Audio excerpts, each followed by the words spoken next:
Selamat petang dan terima kasih Prof. Dahlan, Dekan FIS and semua timbalan Dekan, Dr. Israt, Dr. Samsul and Dayang. Terima kasih for making the arrangement.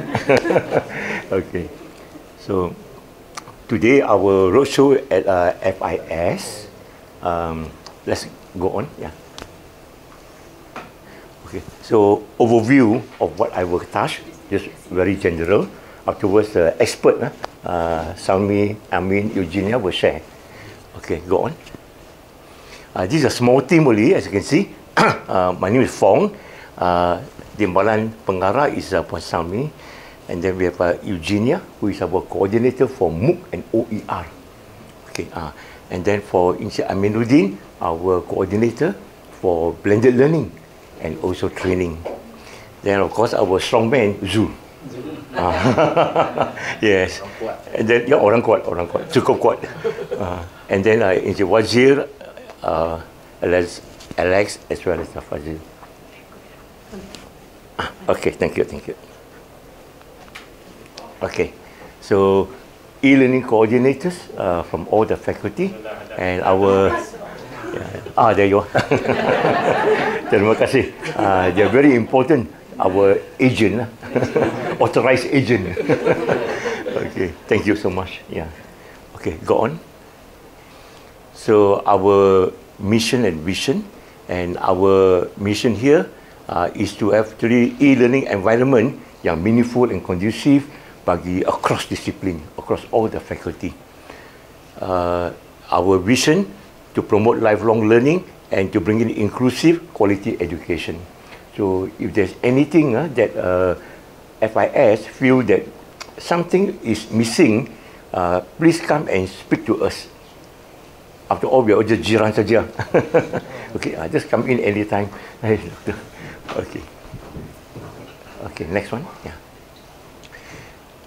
PEP, we have a strategic plan, ada 7, and then we have 20 action plan. More detail, I think this PowerPoint slide, Zul, I will share to FIS, Dayang, and then you can just click and you can explore. Actually, what is it that we have planned and action taken for the good of our students as well as our staff. Please remember, all in all, Prof. Dahlan, PEP, the main objective is finally to improve the academic performance of our academic staff. Okay, go on. So whatever we do berdasarkan our Malaysian Education Blueprint. And this Malaysian Education Blueprint, these are the graduates, that our kementerian expect. And they say that the enabler, okay, to support this kind of graduate, all these 5, 6, 7, 8, 9, 10. And we are in number 9, Globalized Online Learning, GOL. So whatever we do is actually centered here. To know more detail, just look at this book. It's available online. Okay, go on. And our KPI, ada 3 KPI, the MOOC, the OER, and the blended learning, is coming actually from this book, Dasar E-Pembelajaran Negara 2.0. Again, can just pakai QR code ini or just Google, you can see this. So what we do is actually KPI coming from kementerian and they use this book. Okay, go on. So this is the 3 KPI that come from the Depan 2.0, the blended learning, MOOC and OER. Go on, yeah. So in terms of blended learning, so this is the national standard given by the kementerian, and in 2021-2022 punya sesi is supposed to be 60%. But in UMS, we achieved 97. So thank you so much, everybody. Thank you. Yeah, together we made it among one of the highest in University Awam. Yeah. Okay, go on, please. And then in terms of FIS, last semester, 100%, semester 1 and 2, 100%. Very well done, very well done. Okay, go on. Wow! Consistently stuck with 100%. So all these are experienced veterans in, Very good, yeah. Usually all the graphs start from here, but yours was up there. Starting 100%, what to do? So this is where, you know, Puan Sambi will give you a cabaran. What to do? 100% what to do. So she will give you a new cabaran afterwards. Okay, go on. So that is the first one, blended learning. The second one is OER, Open Educational Resources. And this is very strongly promoted actually from our Kementerian. Semua university are supposed to implement this. And it comes from UNESCO. And Malaysia is a member state. So we have now 1,100 over. And in FIS itself, we have 6. So we are expecting these 6 to become 60 this year, FIS. So Dayang, this is your challenge, okay? And we believe that many of us will come in. It's very easy. How easy it is? The secret lies with Eugenia. So she will show you, and then you say, "Ayo, I should have participated this last year." Okay, but not too late. Okay, you still can participate, and we have a repository ready. Please remember, this will help you in your academic performance and also your academic promotion. Okay, go on. So I think sebelum ini got something, is it? Okay, I'll go on. Okay, so this is the OER resource that we have. Okay, now this is a website, oer.ums.edu.my, and this repository is the one that helps us to produce this is Commonwealth of Learning and JTMK. Okay, so it's very robust, international standard. Anything you upload here, it goes into Google search, pick up. Google Scholar, pick up. Okay, so it increases the visibility of our staff, and of course UMS also lah. So freely share here. Okay, as long as you follow the rules that is set by Eugenia. So ini you can report to SMPPI whatever you put here. Okay, and then later on you put in your ELMPT sebagai non-index publication. So whether it is a photo, whether it's a poster, whether it is a video, as long as it's OER, that means it must follow a certain kind of license lah. Okay, then it will be counted as 0.25. So if you ada 5, if you ada 10, 2.5, I mean more than a high impact journal. And it's real, it's gazetted. So we believe that this year many will take advantage of this. Okay, and should take advantage. Go on, please. This is the repository, so all the faculties are listed over here. Okay, okay. Nanti Eugenia will tell you more. Okay. I think I must say something about this repository, okay? Because this one, UMS together with Commonwealth of Learning actually built this particular website using something called DSpace open source, and it is very robust. The man who came to help us is the consultant who actually started the OCW in MIT USA. He came, you know, to here physically. So help us to set this up. So it's very robust. Okay. Okay. Just to tell you that this is for among the University Awam, we are the only one having this space. Okay. And others are wanting to do this also now at the moment. So they need the Commonwealth to come in to help. Okay, go on. Okay. And the third one is MOOC. So again, MOOC, FIS, not terlibat lagi lah. So we are expecting many will come in. Okay, why many will come in? Massive open online courses, because this is the concept of ODL, and you know in UMS the call to go into ODL now. You like it or not, it must be successful. So one of them is MOOC coming in to support that. Okay, go on. One of them, one of the concept. Okay, so how to register for MOOC? Okay, again Eugenia will share with us. Go on. Step by step, Eugenia will help us. Hey, Eugenia is so important. Really, she's really play a very important part. All these are how valuable? Okay, go on. How valuable? So we also have our studio to help you produce your video for your MOOC. The man, Zul. And Faiz. Okay, so all these are important people. Okay, all ready to help. Okay, go on. There you are. So your MOOC when produced, you register SMPPI, and then as a publication, you put there, there's a MOOC there, okay, under publication, and it's 1.1. It's equivalent to academic textbook as gazetted. Okay, so you must grab hold of this. Okay, how to do it? Again, PEP is ever ready to support and help. Go on. Okay, so of course, you know, when we come to online teaching and learning, a lot of challenges, a lot of cabaran. So, according to cognitive domain of our Bloom taxonomy, we always want all our activities to be at the higher order thinking level.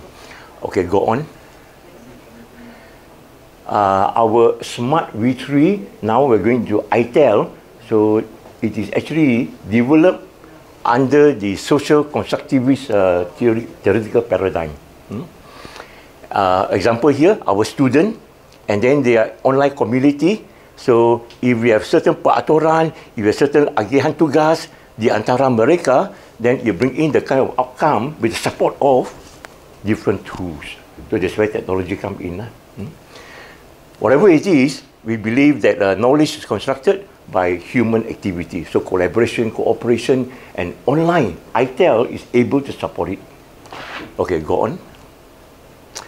Okay, again, challenges. People complain, hey, we prefer face-to-face because we can interact with our student. Can online do that? Online, actually, boleh lah, but more cabaran lah, you know. Okay, so how to have critical thinking and problem solving online? How to have curiosity and fun and enthusiasm online, you know, and how to have independent student-centered learning online. So these are all our cabaran. And Encik Amiruddin will show us how ITEL with certain apps can support all this. Okay, go on. Okay, so this is a TPAC model that is also governing all our ITEL activities. We are all the content expert in FIS here.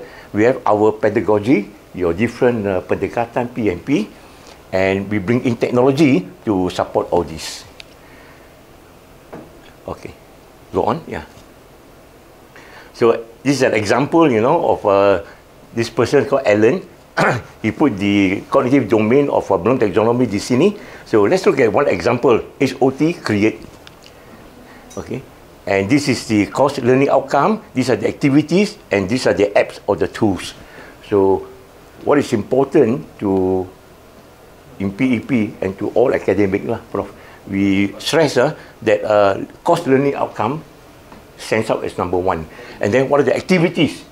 Then only we talk about tools. So there are all kind of different tools. Sometimes just a paper and pencil is a good tool already. Okay, use appropriately lah. Okay, in other words, go on. Okay, we are at level 5. Okay, and we have a slogan there. Learning design first, technology second. So your pedagogy first. Technology comes second, which is more appropriate. In FIS, I don't know what kind of other technology that you all find useful. Okay, so do also advise us so that we can inform GTMK to help prepare all those things for us. Okay, go on. Prof, this place, TELCOP, TEL, Technology Enabled Learning, Community of Practitioners. Okay, and this one started during the pandemic. Okay, that time Prof TNCA was very worried. Semua not able to come together, semua in silo, you know, isolated. So how to have a community among ourselves? And this is the place lah. So there is a click over here, and you can share. Just 2 minutes or 1 minute sharing of how you practice to reach out to your student and so on, in which way or that way. You can put it as an OER and then put it over here. All got marks, all are rewarded. Okay, and whoever put here during the time, Prof TNCA will personally sign certificate for you, personal one. Okay, we believe the new TNCA will also continue to support this. Go on, please. All these are available, okay, online. Just visit PEP on their website. Then click it. We have also student guide for our student. So just inform our student that go visit PEP. There is buku as a guide for you. Just tell them that, and you will know what to do. Okay, and we have many other publications there. Go on. Okay. These are the publications that actually we co-work with Kementerian as well as UNESCO, and UMS took the lead, and we come up actually with a policy on OER, okay, to make OER more inclusive. So to UNESCO, this is the first of its kind, and it's being used as a benchmark right now. Okay, go on. All university awam berterlibat lah. A lot of publication again, step by step on how to use Smart V3. Now we're going to ITEL, so we'll be having a new one coming up, isn't it? Okay, so very soon coming up, and all these are available in PEP website publication. All these are OER. All these we use Creative Commons. Okay. So what is Creative Commons? Again, Eugenia will share to us. Okay, go on. And there is somebody, his slogan is ever ready, ever ready. This is a man. Siapa itu? Zul. Our strong man. Okay. Any problem, you contact us. Zul is a front line. Front line. He will answer you. Okay. Thank you. Go on. Okay. We're going to show you just two short video. One is concerning our studio that's prepared for all of us. All of us. And the other one is the launching of ITEL and pembelajaran terajun gantian. Let's have a look.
ITEL version 4.0, University Malaysia Sabah. ITEL at UMS Interactive, innovative, technology-enabled learning. The UMS Learning Management System is part of the Digital Learning and Teaching Space Initiative. ITEL at UMS was developed with the joint efforts of the Department of Information Technology and Communication, JTMK, and the Center for E-Learning, PEP.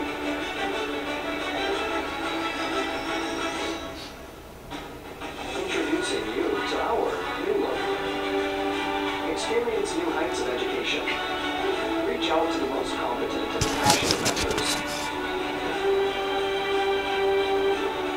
Great learning experience. Categorize activities or resources. Make it easy for users to add materials according to learning objectives.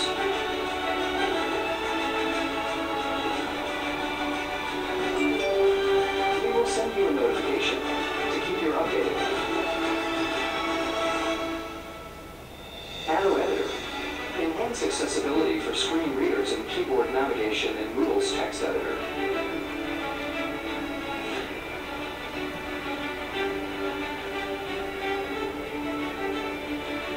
ITEL.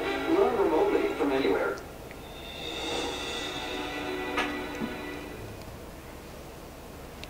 Yeah.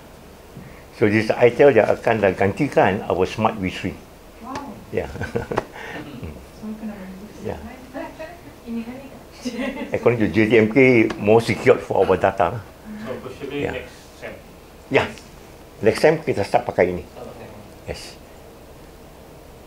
Actually sekarang pun sudah available. Okey, nanti boleh cek kita punya kursus sudah registered sana. Apa perbezaan dia, Prof? Ya, okey, nanti Zul you tunjuk Okey. Ya. I will see our studio ya. Get ready to take your video to the next level with our expert videography services, now available with green screen technology. From product demos to corporate interviews, our green screen technology enables us to seamlessly integrate any background, making your video look professional and polished.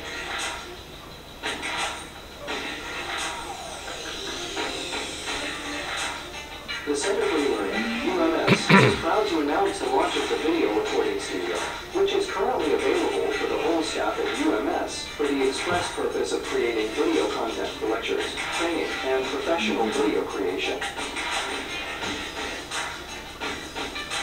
Here are some example videos that PEP Studio has created.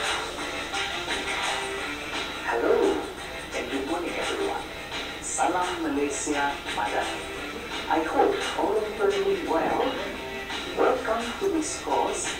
If you have any questions, please email me or Peso at ums.edu.my. See you in the next lesson. The perfect shot is just a booking away. Reserve our green screen service today at PEP Studio, UMS. So from the line, this is available for FIS. You just have to contact BEP. Okay, terima kasih. This is all for us. Thank you so much. Yeah. Okay. I think I will pass it to Eugenia. Yeah. Okay. Thank you. Lama yang tak tahu Thank lagi you, macam mana fasiliti ada kan.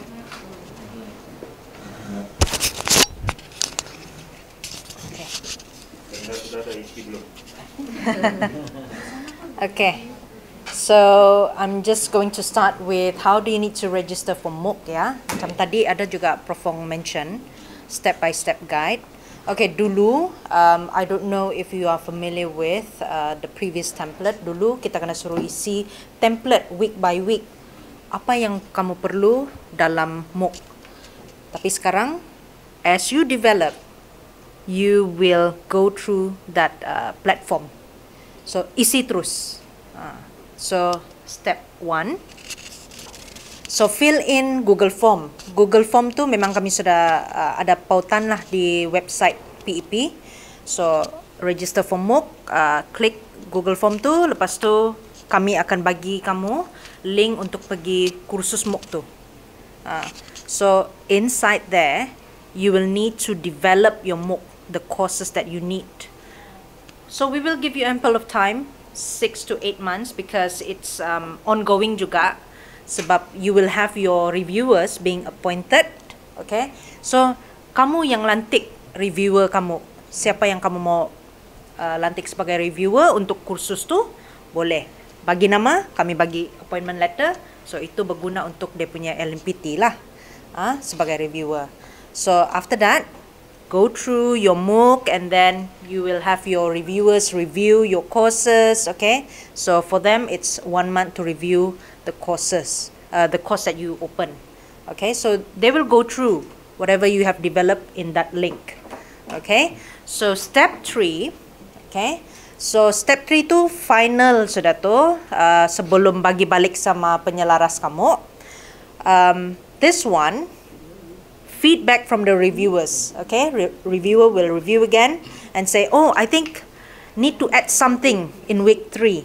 Okay, this week 3 the assignment is not enough. Okay, example. So we'll have to go back to developer.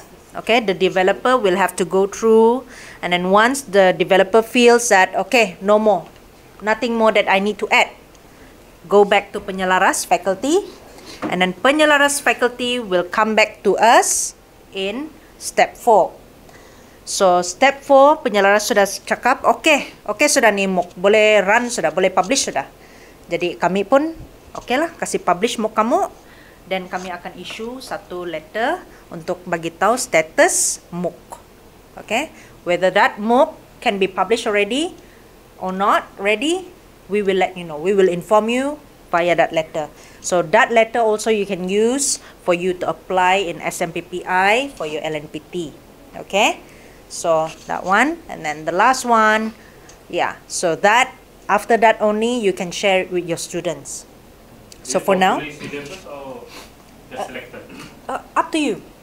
But don't use the full-time syllabus. Okay. Yeah, just bits macam satu topik kan, kau buka chunks. Yeah. Lain. Ya, kasih kecil-kecil dah. Boleh tu.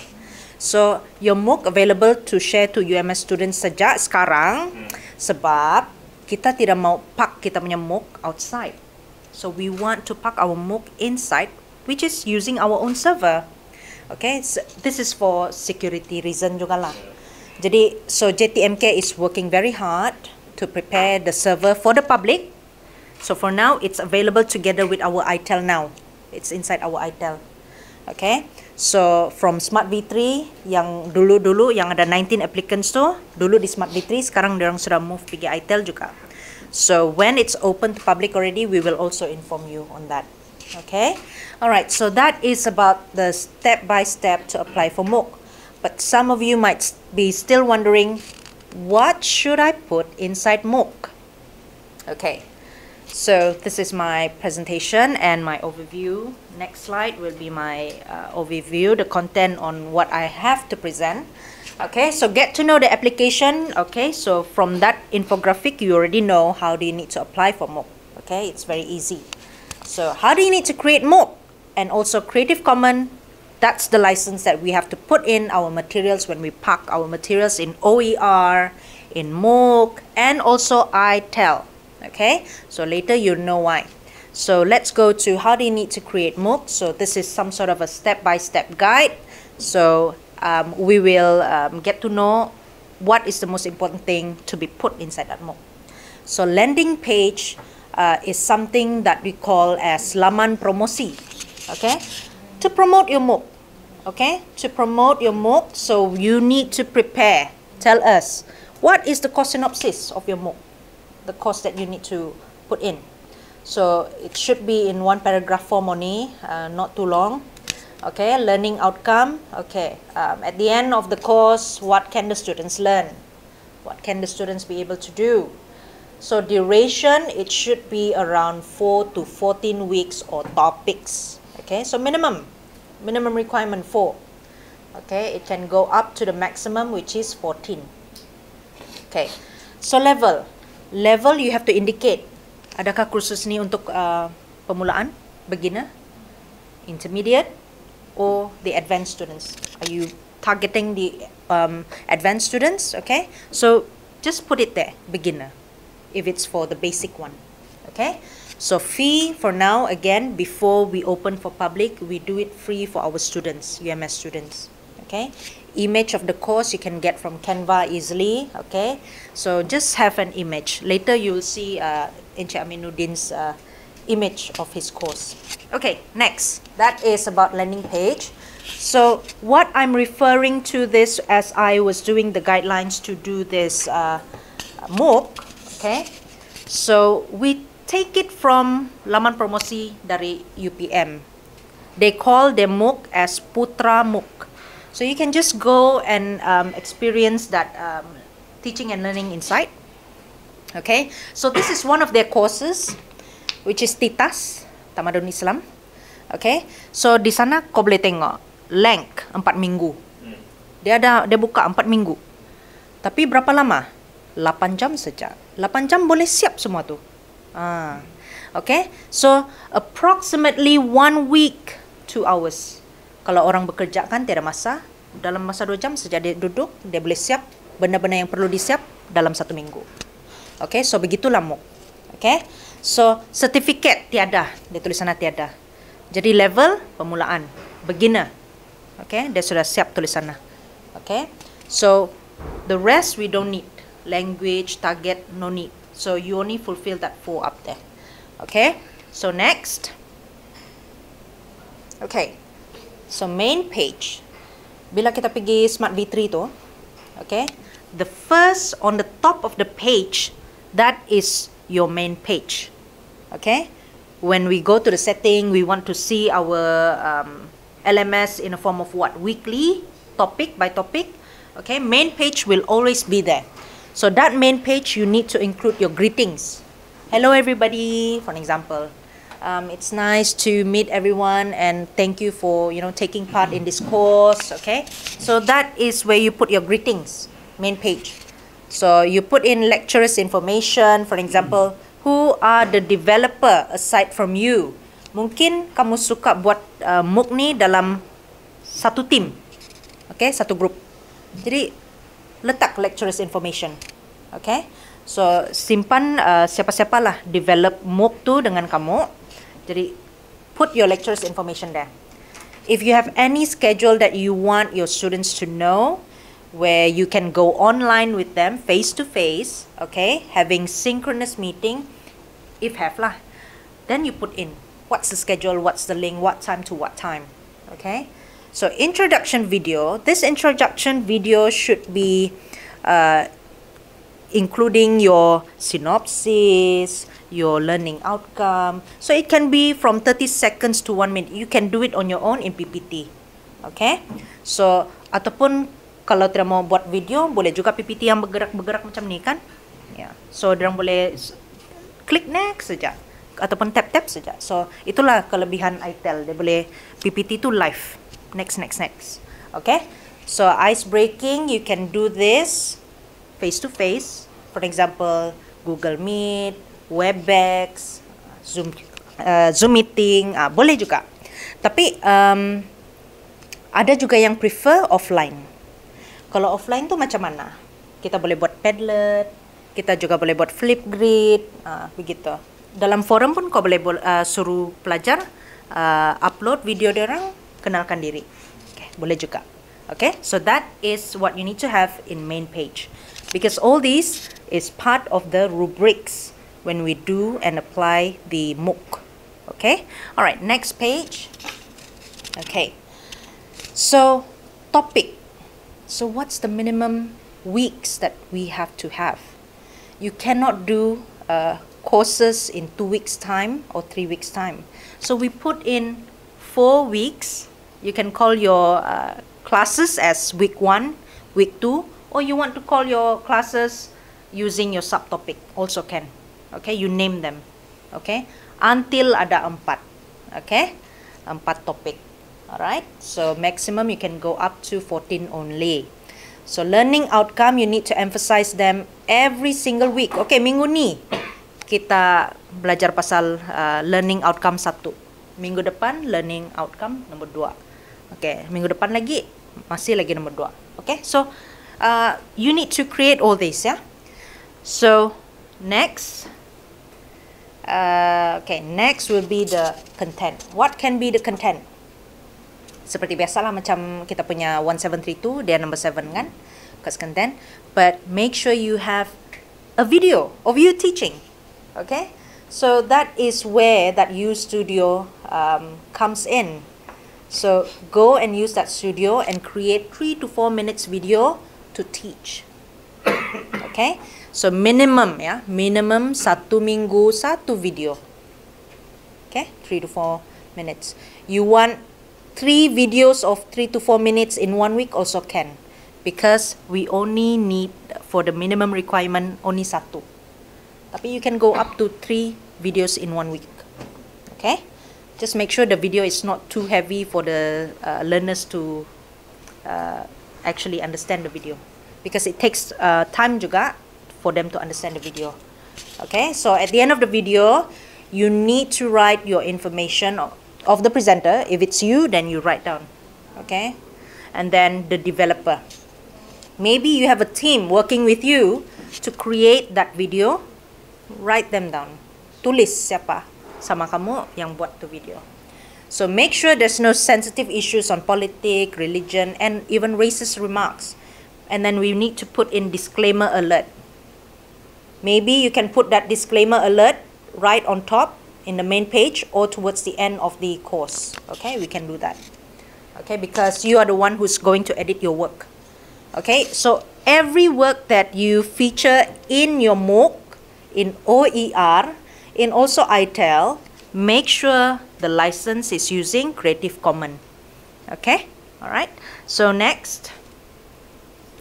So kita ada sudah material ya. We have materials, we have video.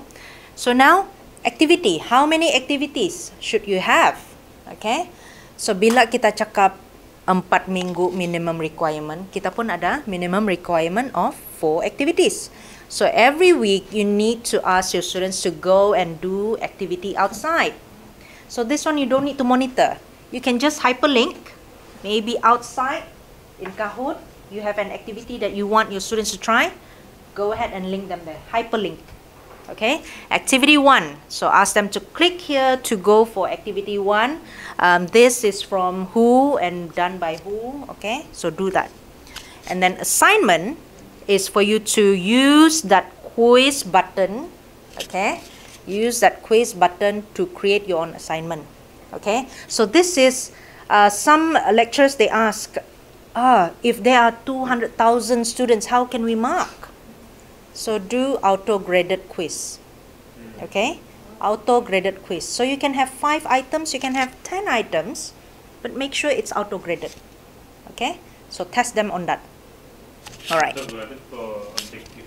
Yeah. MCQ. Yeah, you can have short answer juga. Tapi itulah auto-graded lah. Tengok macam mana dia.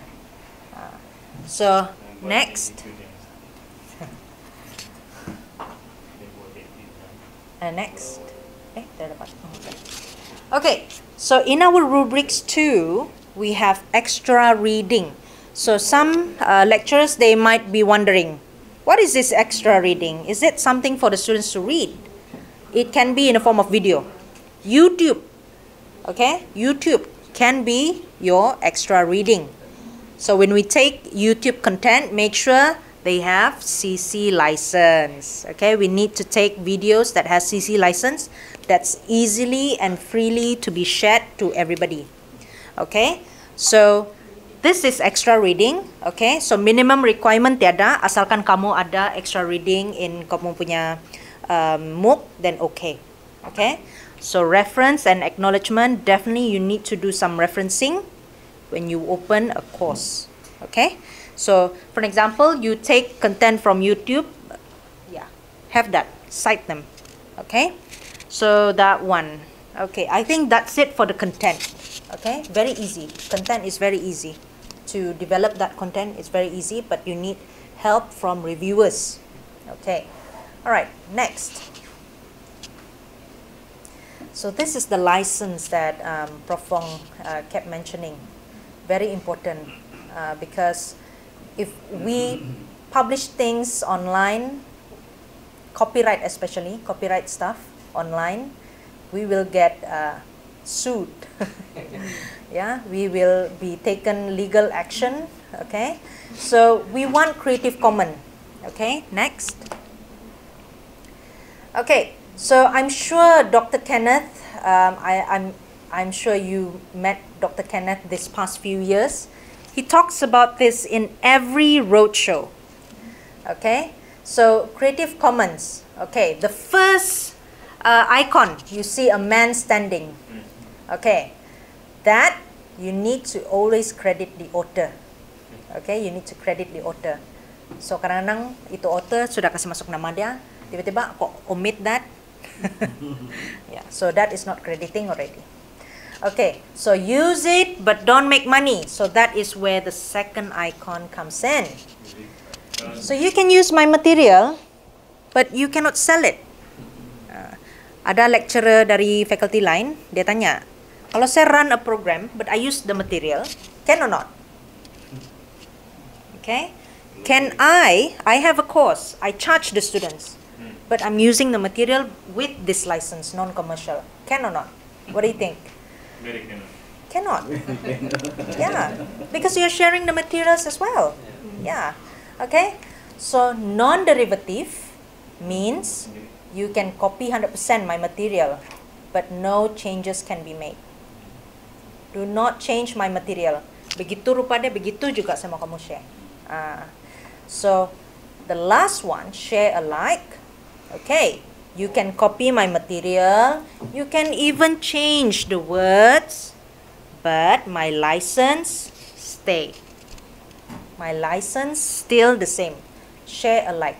So for an example, this author punya license CC BY share alike. And then suddenly you sudah change the material and then you decided saya mau letak non-commercial lah. Tidak boleh. Okay? Because you took someone's work under share alike license. So cannot. So the license, you can change the content, but not the license. That is what it meant by share alike. Okay? So next, so I'm going to show you the most restricted license, which is right down there, copyright. So we are not allowed to share something that is already published out elsewhere, and then we share it in our platform. Not allowed. Even ITEL pun tidak boleh. Not only MOOC, not only OER, but even copyright for ITEL also cannot. So the most accommodating license, that is what we want in OER, in ITEL, in MOOC. So those top three there, CC, and then you can see the 0 there, that is for public domain, which is free. Everybody can use it, and you can even sell it. Okay, that's free, public domain. So the second one, CCBY, you need to attribute the author. Okay, later on we will see how you need to attribute the author. So the third one, CCBY share alike. Still free, you can change here and there, you can even sell, but only the license you have to remain. So these top three, they are the most accommodating license that you can use for our platform. Okay, the fourth and fifth, they are not free already. Okay, they are not free license. So CCBY non-commercial, CCBY non-commercial share alike also not free. Why? Because when I open MOOC, okay, now it's free because it's for our students. Tiba-tiba sudah public, and then you have hundred thousands of students. Okay lah, saya mau charge sudah lah. Tapi license, material license still non-monetized, non-commercial. Jadi tidak boleh lah. Terpaksa buat kursus baru. Paksa lebih TikTok. Gitu.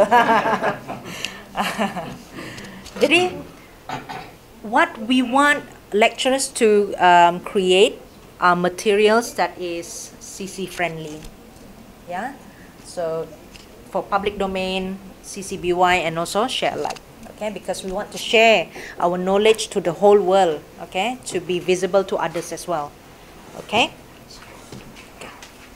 Alright, so I think that's the only part from me, but I would like to share on how do you need to get this license. Sebab ada yang wonder, macam mana saya mau tahu what kind of license should I apply? So let's go to creativecommons.org. creativecommons.org. Okay. So bila kita masuk creativecommons.org, dia semua lah ni warna oranye. Okay. So, how do you need to share your work? So, click on share your work. Okay. Choose a license down there. Get started. Okay. So, you see this? Allow adaptations of your work to be shared. So, that option yes. Okay. CC BY.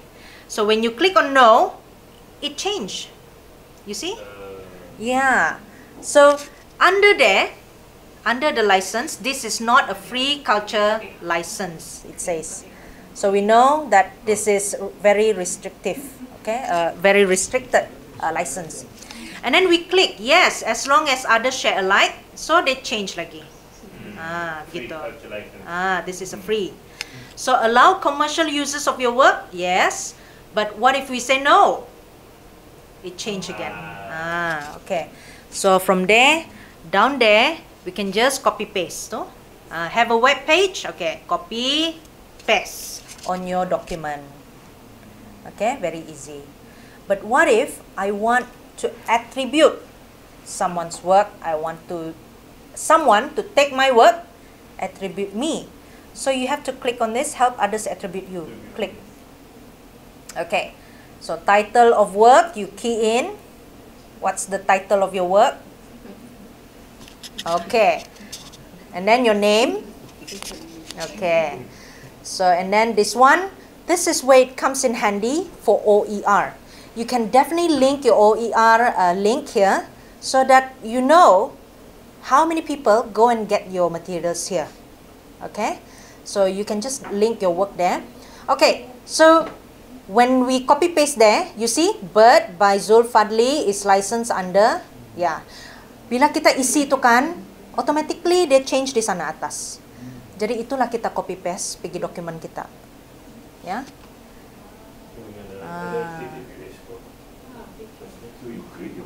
Okay. Yeah. So that is how you have your own license in your document.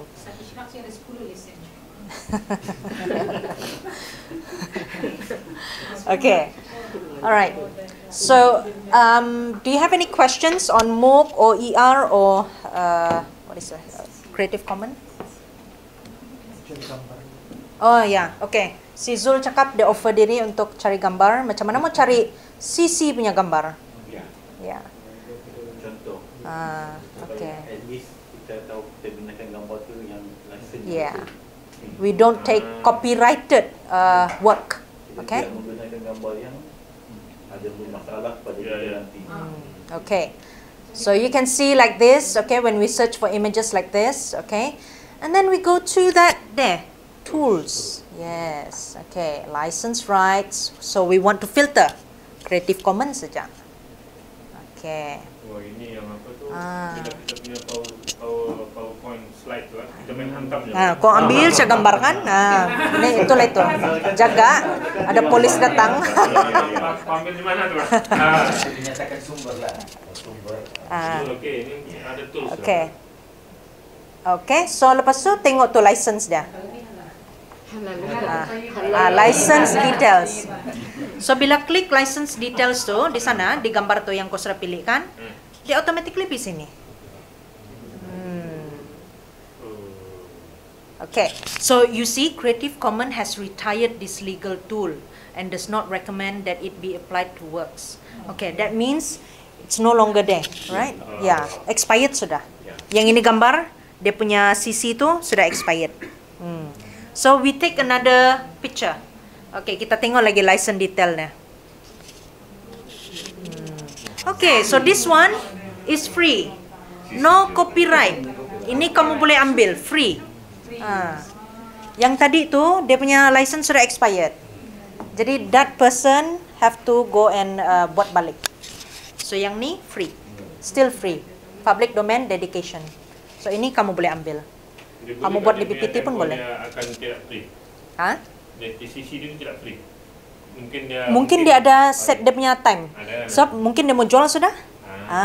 Terlampau banyak orang ambil, tiba-tiba dia bilang, oh, saya rasa mau jual sudah lah. Jadi sudah expired. Begitu. Itulah kan? Ambilnya gambar-gambar sendiri. Banyak gambar. Lukis sendiri boleh juga. Okay. Alright. I think that's it from me. So I'm going to pass this to Encik Amin.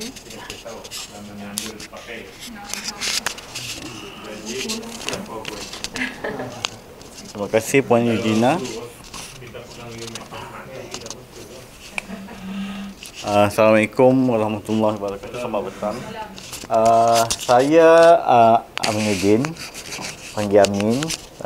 Lama tak jumpa Prof Dahlan. Kawan lama. Long way back in 2007 Prof. Yeah. So long story. Petang ni I will talk about the introduction to Intel dan dia punya implementation lah. Macam mana kita akan menggunakan Intel di dalam kita punya teaching and learning starting next semester. Yang ni maksudnya starting from next semester kita tidak akan lagi menggunakan smart. No more smart. Jangan fikirkan smart lagi. Kan? Sebab dia tetap ada. But no maintenance work will be done lah. Dia tak ada. Sebab kita faham masih ada lagi content, data lah, apalah semua dalam tu kan. It's still there ya, tak hilang. So boleh di backup dan bawa dia masuk dalam boleh masuk dalam ni. Ada cara dia lah. Cuma we have to be aware, we have to understand that Smart UMS itu dia dibina di platform Moodle 3.2 Prof? 3.2. Manakala ITEL adalah platform Moodle 4.0. So meaning to say dua platform yang berlainan. Macam pindah rumah lah ni. Jadi bolehlah simpan-simpan, kemas-kemas, bawa katil, kerusi, meja, masuk lori, angkut, masukkan rumah yang baru. Okay, so kita tak boleh macam dulu kita direct saja hantar kan. Transfer, now we cannot do that. We have to backup dia dahulu baru bawa masuk ke dalam ITEL. So anyway, yang itu ada steps dia. Kita sudah ada 7 easy step macam mana hendak buat tu. Nanti kita akan edarkanlah untuk semua supaya memudahkan ya. But before saya start go on with this one, ada sedikit nak ini. Nanti Prof Dahlan ada 5 orang kan yang akan wakil pergi ke TOT, bengkel TOT pada 21 hari bulan. Jadi 5 wakil daripada FIS ini akan berada dengan kami selama 1 hari untuk kami latih. Dan balik semula ke FIS untuk jadi mentor. Akan jadi mentor dan mereka ada grup mereka sendiri. Dan mereka akan latih yang mentee mereka. So kita nak establish mentor-mentee program supaya ini lebih berkesan. Kan? Lebih cepatlah, lebih dekat sesama peers support ya. So anyway, kita start Zul. Please, thank you. Right. Ini adalah apa yang kita lalui selama ni ya. Dan kita mengamalkan 1732. Saya nak di sini juga. Tak puas hati. So selama ni kita buat 1732 menggunakan platform ITEL. Kemudian apabila kita beralih kepada ke ITEL, ini Smart ke ITEL. So kita ada satu lagi sistem yang dinamakan sistem PTG. Ya. So PTG ni kita akan ini ya, yang baru ni PTG ni dengan formula dia bukan lagi 1732, but we are moving towards 40-40-20. Tetapi Prof 40-40-20 ni will be implemented next sesi. Bukan semester ni. Sesi akan datang. Semester 1 2023-24. Ya, so this one. Dan semua kursus untuk semester ni masih lagi menggunakan semester 2 ni akan datang ni akan menggunakan 1732 lah, masih kekal lah. Ya. So kami datang ni advance lah ke depan, di depan sikit pada masa untuk bagi tahu what will happen next semester, next sesi. So taklah terkejut kan, tiba-tiba kan kenapa ni kan, kenapa tak bagi tahu awal, dah nak mula baru bagi tahu kan, semua mengamuk kan, semua hantar bom PEP kan. Dah lah kami kecil ya kan, kena bom tak ada lagi. So anyway, kita move from there Zul. Dalam ITEL, kita telah mewujudkan 3 konten yang utama. Kenapa kita mewujudkan 3 konten yang utama ini, 3 domain yang utama ini dalam ITEL adalah kita tidak mahu berlakunya seperti mana abuse yang kita dah abuse dalam Smart. Smart tu kita semua bersalah sebab kita dah abuse dia. Kan? Jadi kita tak mahu itu, so that is why we came out with the idea of developing 3 domain inilah, digital content, teaching and learning activity and e-assessment. Maksudnya in your ITEL nanti, make sure that you have these 3 domain very clearly lah supaya senang. Okay? Apa yang berlaku sebelum ni kita sumbat je, kita buang semua masuk. Notes lah, apalah, artikel lah, whatever that we think student kita, kita baca bagus artikel ni, kita upload. Bagus yang ni, upload. Nak suruh budak buat assessment lah, upload. Tapi we never monitor. At the end of the day, beratus-ratus input yang kita jumpa dalam Smart itu. So I went through those, ada yang sampai 300 lebih input ya, Prof. 300 lebih. Bila saya tengok dalam tu apa 300 lebih ni, saya pun tak tahu benda apa. Dengan assessmentnya sampai, sepatutnya katalah contohnya minggu tu satu assessment dah okey dah memadai, kadang-kadang sampai 3 assessment masuk ya. Kemudian notes dia ada 10 notes campur dengan journal artikel lah, apalah semua. Bagus, niat tu murni, tetapi efektif ke tidak. So at the end of the day, dia tak akan jadi benefit kepada student lah. And then the following year berulang lagi. Jumlah yang sama saya nampak 300 lebih. Okay. So anyway, we don't want that. We are going to control that. Ada cara dia, ada strategi dia, nanti kita akan bincang bersama. Right, Zul? Okay. When it's come to PTG nanti, berdasarkan kepada 3 kredit hours ya, khusus kat sini kebanyakannya ada 2 tak? 3. 4? Semua 3. Okay. So, LI je lah lain. okay, tak apa, LI. So, contoh dekat sini adalah berdasarkan kepada 3 kredit hours lah. Ya? So, 3 kredit hours apabila kita melaksanakan PTG. Saya sebenarnya PTG ni akan dibentangkan dengan lebih detail oleh Puan Salmi. Tetapi I have to mention sedikit sebab dia ada kena mengena dengan strategi yang akan kita gunakan dalam ARTEL. Ya? So 30% baseline, 30% kita memerlukan 14 jam untuk input. Dah ada benda ni, masih lagi nak pakai jari. 14 jam. Tak biasa guna benda ni.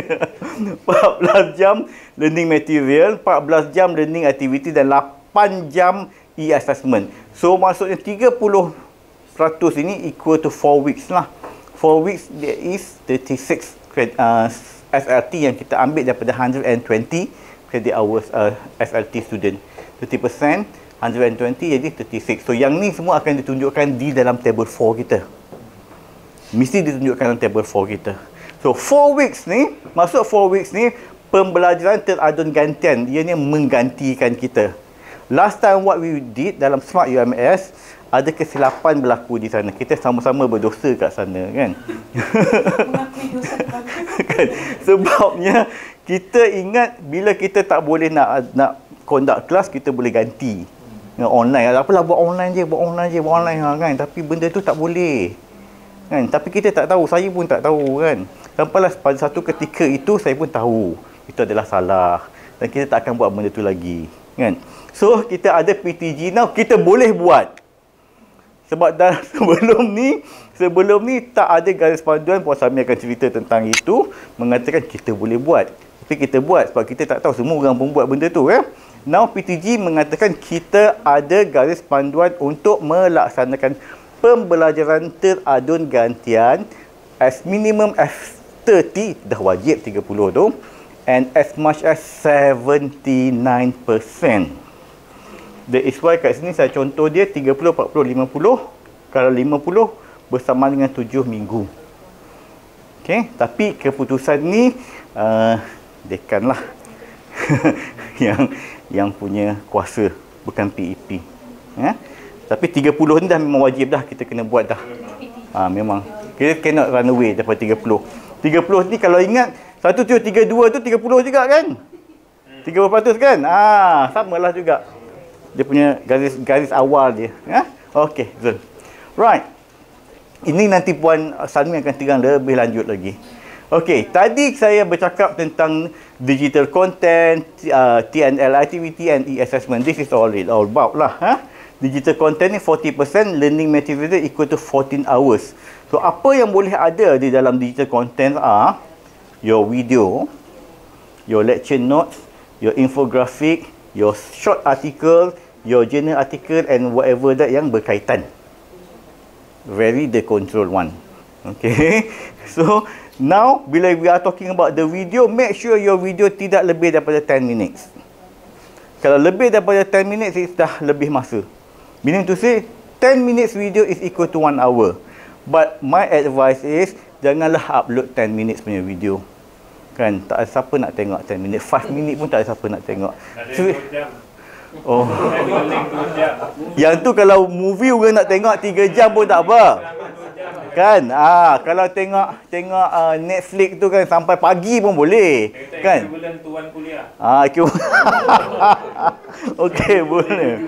Right. Tapi by calculation on the paper, doctor, we cannot do that. Right? We have to stop at 10 minutes sajalah. Sebab yang ni kita kira hours student punya SLT. Okay. Untuk teaching and learning activities pula masih 40% tetap dan ianya equal to 14 hours untuk 4 minggu Ini 4 minggu 14 hours 4 minggu So, these are some of the suggestion. Kumo Space. Kalau tak tahu apa Kumo Space is very interesting. sangat-sangat interesting. It's free. Kita boleh berada di mana sahaja di muka bumi ini. Student kita boleh berada di mana sahaja di muka bumi as long as ada reception. Dia boleh buat discussion. Group discussion. Macam ni lah. Macam fizikal macam ni. Satu kumpulan sana, satu kumpulan sana, satu kumpulan sana. Kita dekat sini. Kita pun mungkin kat London ke, dekat Australia ke, dekat New Zealand ke kan. Tapi kita boleh berkumpul dalam satu setting yang kita wujudkan. Terpulanglah kat mana nak buat. Nak buat tepi pantai ke, nak buat dalam kafe ke. Kalau tutorial lah tu lebih kurang. Boleh buat dalam kelas. Setting tu boleh pilih. Ada template dia. Okay. So, bila pelajar tu kumpulan ni sedang berbincang, yang lain tak dengar. Mereka saja boleh berbincang. So, kita yang berada di London ni, kita pergi dekat kumpulan ni, bawa kesel kita, kita boleh dengar apa yang diorang cakap. Kalau dia mengumpat kita pun kita boleh dengar. Okay. So that is the beauty of Kumo Space. Sangat interesting. Okay. So yang ni, this activity boleh kita buat lah. Selain daripada tu, dalam ITEL, dalam Smart pun sebelum ni, kita ada forum, ada chat, semua tu kan. Boleh digunakan juga. Dan chat dia tu boleh kita, salah saya boleh simpan, boleh save kan dia punya chat tu. Kemudian kita ada satu lagi, Flipgrid dan gamification lah. Gamification ni ada banyak platform yang percuma boleh, kalau rajin ada masa boleh design the game. Ada template-template yang dah siap dah, kita cuma masukkan just apa yang objektif kita sajalah untuk capai gamification yang simple ataupun yang advanced. Okey, untuk e-assessment, bila perkataan e-assessment ni semua macam terfikir banyaknya nak kena buat assessment ni kan. Dalam table 4 ada 2 assessment je, mid-sem dengan final exam. Okey, dengan assignment itu je kan, continuous dengan ini peperiksaan. Dalam ITEL, istilah e-assessment tu is referring to summative dan juga formative. Okey, maksudnya kita boleh buat sama ada ianya bergradean ataupun tanpa grade. It's up to kita punya kursus lah. As long as kita ada, kita boleh gunakan quiz, assignment ataupun workshop di dalam ITEL tu.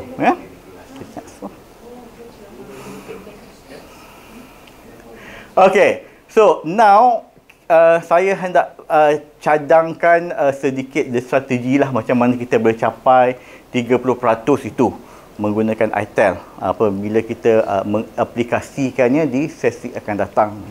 Contohnya yang kita boleh yang kami ingin sampaikan, contoh saja ni betul, adalah seperti ini Kalau kita tengok dekat sini, ini berdasarkan 30% PTG 1, 2, 3, 4 kan tadi kan, dalam jadual tadi kan 4. So can be PTG 1, 2, 3 dan 4. Yang ni can be any topic. Kita ada 14 minggu kan, 14 minggu mungkin kita ada 10 topik ataupun 14 topik lah. Selalunya 10, between 10 to 14 topik tu, 13 ataupun 12 topik in between that. So kita boleh pilih any topik yang relevan, tetapi make sure that topik-topik tu kita sudah rancang dengan lebih. Ini perlukan perancangan yang sangat awal sebab ianya perlu berada di dalam table 4 dan table 4 perlu di-endorsekan di dalam program sebelum bermulanya kuliah. Ya Prof? Okey, so katalah minggu pertama ni rasanya kita rugi nak buat PTG sebab kita perlu bersama dengan pelajar nak explain semua. Dan minggu itulah juga kita akan bagi tahu kat pelajar akan ada 4 minggu PTG. Kita have to tell them. Tak adil kalau dia tak tahu. Okey, kemudian katalah ni minggu kedua, minggu ke-5, minggu ke-7, minggu ke-8.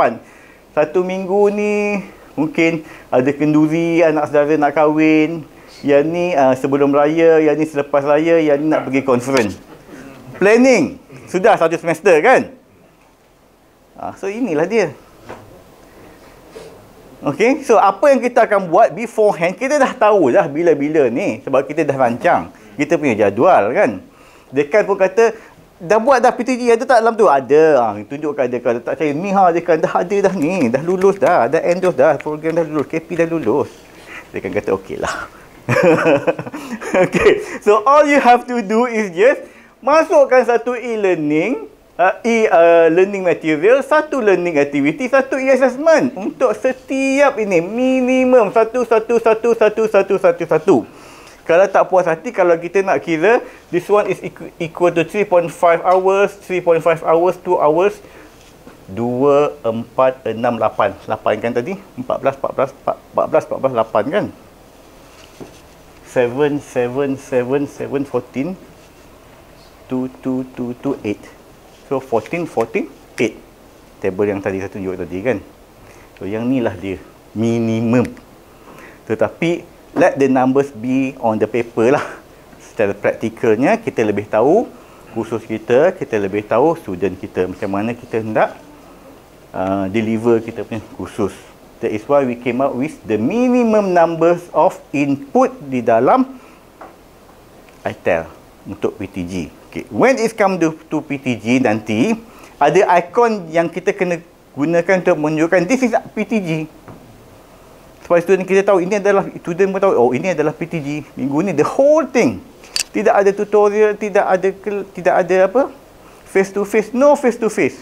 Soalan, kalau saya berada di London, saya buat conference online teaching, boleh ke tak dikira sebagai PTG? Jawapannya adalah tidak. Sebab itu adalah fizikal. Okey, so PTG kalau nak kat London, duduklah kat London, jalanlah kat London, tak payahlah sibuk-sibuk nak berkelas lagi kan. Dah, saya nak kata boleh. Kenapa nak susahkan diri sendiri? Okey? Jangan risau. Jangan takut, boleh buat legal, tak payah masuk mahkamah. Student tak boleh nak sue. Kan, tak payah di ahli kluster, tak apa. Kan? So benda ni boleh buat. Alright. So another thing is this is not only kita di UMS, ya. Kita among universiti yang hujung-hujung implementkan ini. So we have to do this. At least 30%. Nanti mungkin dekan boleh decide lah sama ada nak pergi sampai macam mana, 40 ke ataupun 50. Tetapi 40 dan 50 tu ada calculation yang lain. Alright, so move.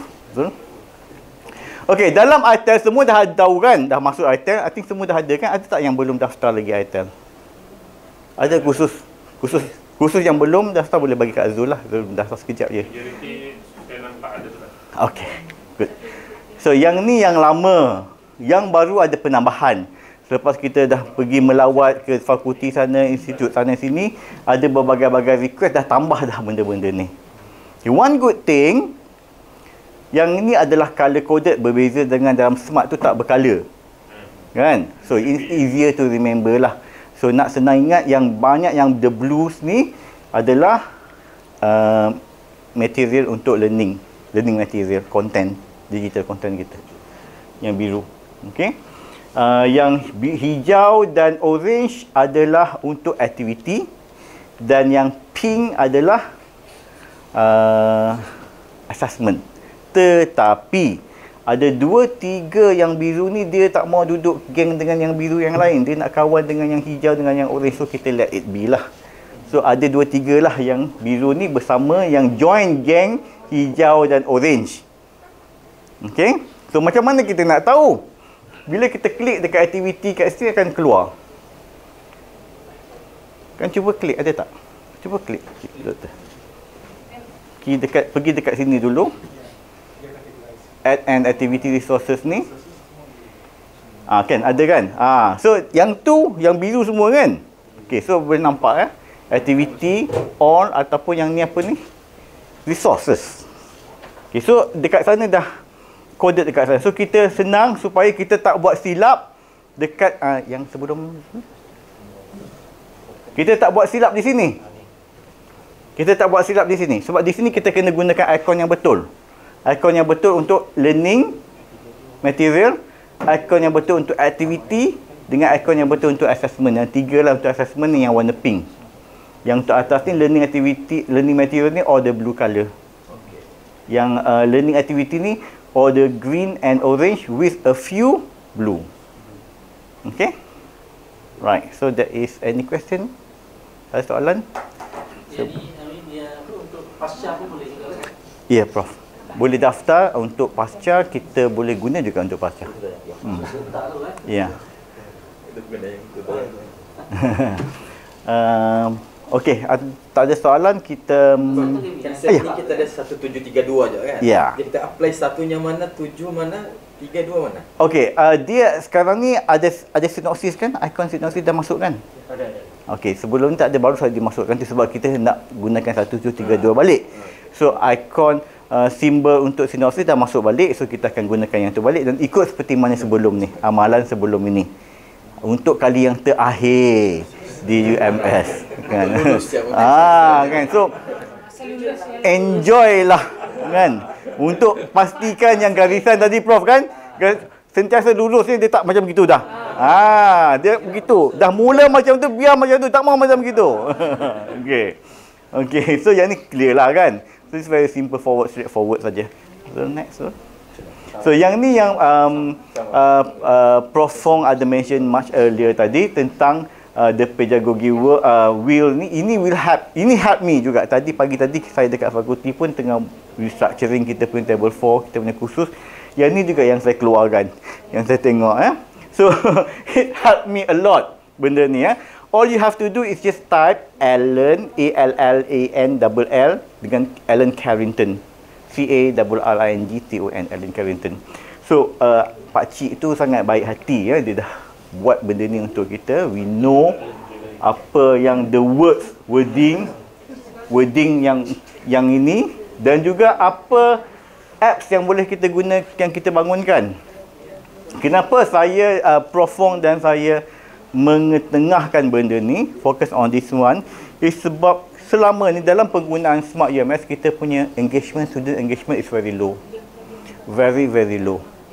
Disebabkan oleh it has become a dump site dan bla bla bla So kita hendak student kita masuk engage di dalam ITEL.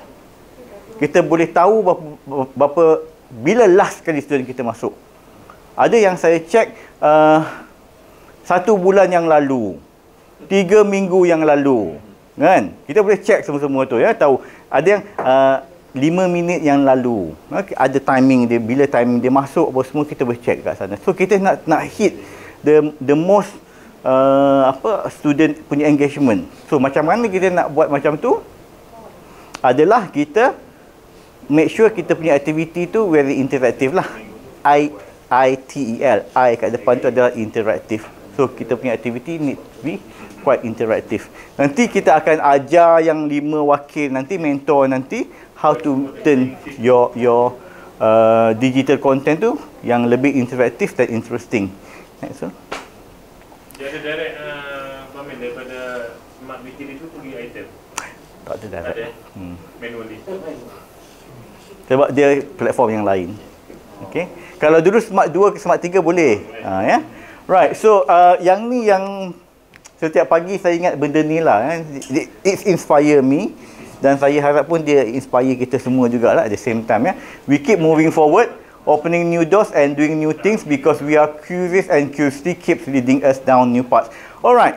So, sebelum saya move to a little bit a snapshot tentang interaktif, lebih interaktif punya digital content, saya nak bagi tahu yang ini is actually on ITEL. This presentation is done on ITEL.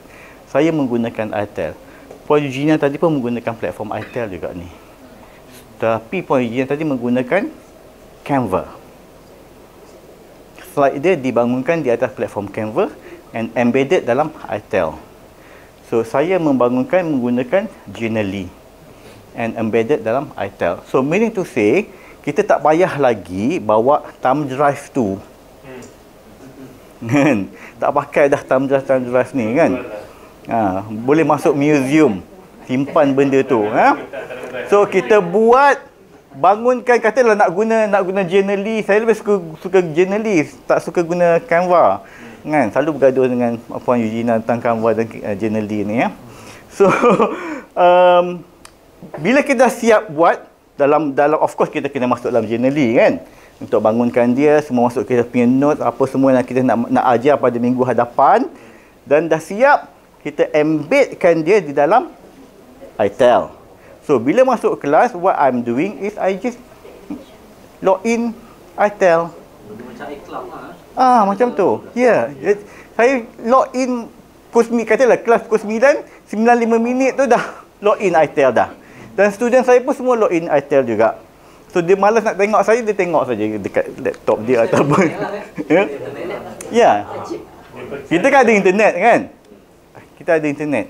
Jadi internet down saya tu tak boleh access. internet down ada masalah sikit lah. Yang tak dapat lah. Itu yang terpaksa ada pendrive. Tak dapat bantu lah. Itu tak dapat bantu tu. Yang itu di luar kawalan kita. Okey, so saya nak share sedikit macam mana yang bawah tu, yang bawah, yang tadi.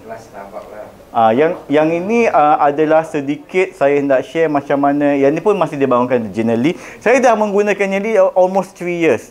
Maksudnya selama PKP tu saya punya pengajaran adalah on generally dan SEM ini pun saya menggunakan generally. Okey, ini contoh embedding interactive computer mediated technology ICMT in ITEL. Macam mana hendak menjadikan kita punya konten itu lebih interaktif semasa kita mengajar. Contohnya macam biasalah kan, saya bagi what is ICMT. So ICMT bla bla bla, this technology can include a wide range of tools and platforms such as learning management system LMS, yang dalam kes ini kita menggunakan ITEL. Social media platform, we can use WhatsApp, Facebook, Telegram, apa semualah. Virtual reality tools and video conferencing software, Zoom ke, Webex ke apa. So they are all here. Right. So dalam ini, katalah ini kelas saya, ini nota saya, dan saya ada link satu. So bila saya klik link itu, saya klik di sana, student saya pun boleh klik di sana juga, dan dia akan bawa ke site yang saya hendak mereka pergi. For example, this one. Dalam site ini ada video. Kita tengok video sekejap aja video ni.